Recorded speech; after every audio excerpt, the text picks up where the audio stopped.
how all senses are involved in this process of the healing power of the natural world. Smell, as I said, the cedars are sacred. And one of the first studies they did in Japan was they said, the smell of these things, it has to be good for people. So they put people in hotel rooms in Tokyo, and they infused overnight the scent, the extracts from these cedar trees. And what they found was that compared to a placebo odor, that people reported sleeping better. And not only that, they had measurably lower levels of stress throughout the following day, simply from intaking this stress levels overnight. Over these essential oils overnight. And there's real sort of biochemical reasons why. It seems like these molecules may have some immune function. They have some antifungal functions. So I think there's actually triggering something in the body's immune system and in the nervous system to lead to these effects. And there's been work done showing that we can lower stress levels at nurses' stations by infusing lavender during the workday. We're primarily visual creatures. So vision is a great way for us to partake in the natural world. And there was a great study done a few years ago at Vanderbilt University by this cardiothoracic surgeon there, who had this feeling that the patients of his who were on the wing of the hospital that faced this forest did better than those who were on the other side of the hospital, where there was the view of a parking garage.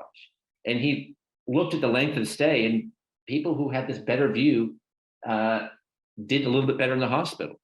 And if you ever wonder why hospitals have always these kind of corny pictures of waterfalls and streams and mountains, it's because in the world of design, it's recognized that these images have healing effects. It's recognized in the world of urban design and in public health, but it never made it to my medical training. And so I think it's time that we acknowledge that these things are important and try to bring them to a greater extent into our work environments. And so, yes, it's good to be in these natural settings, but simply viewing them can help. Sound. So there's a guy named Joshua Smith at Penn State who did some great work in this regard. He put people in a functional MRI. So it's an MRI where you can actually take real-time pictures to see where the brain is using energy. And they found that if they put on bird calls, this relaxing part of the nervous system would light up.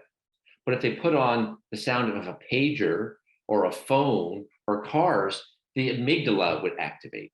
And the amygdala is this alarm center. It's triggered by stress and by threats. And we all know that the sounds of these alarms can make you startle, make you jump. But I didn't appreciate the fact that these soothing sounds actually can light up areas in the brain, activate areas in the brain that are relaxing. And to make, so that's a kind of nice, and like you can imagine how we're gonna be piping music into certain settings, but the sounds can have longer negative impact.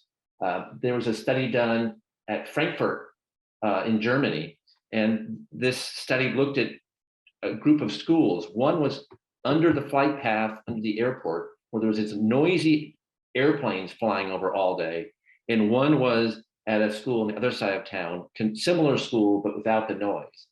And they found that during the time when the airplanes were flying over the school, the kids had less attention, were learning less well.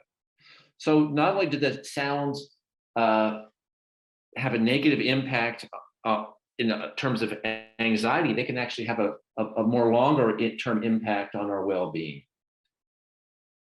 Touch. I hope we've all had the experience of walking on the sand and how good that feels, or maybe even like walking on the duff of a forest floor. Well, there's good data that this kind of thing actually has measurable impacts on health.